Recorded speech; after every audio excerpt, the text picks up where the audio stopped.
Welcome to Not Milk Never Milk. Subscribe if you're lactose intolerant. You start by confirming your device model and OS so you target the correct menu paths. Once done, make a quick backup, contacts, and a settings snapshot so you can undo changes if needed. Now open Settings and go straight to the lock screen or notifications section.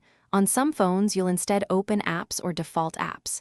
You're not hunting, you're preparing to disable ad sources and permissions. Keep the Settings app open and ready. We move fast next. You now locate the specific apps feeding ads. Check lock screen notifications, home screen managers, and apps with special access like overlays. Once found, tap each app and turn off lock screen notifications and any permission to display over other apps. This blocks most ad injection. If an app persists, uninstall it. If removal isn't possible, force stop and revoke all permissions. Make sure to check device administrators and uninstall or disable anything unfamiliar, because persistent services often hide there. You finish by clearing cache and app data for the removed or modified apps, then reboot to ensure changes take effect.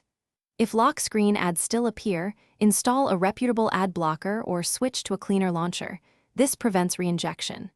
If ads persist despite these steps, run a malware scan and consider a factory reset as a last resort after saving data. Troubleshooting tip: if ads return after an update, retrace permissions.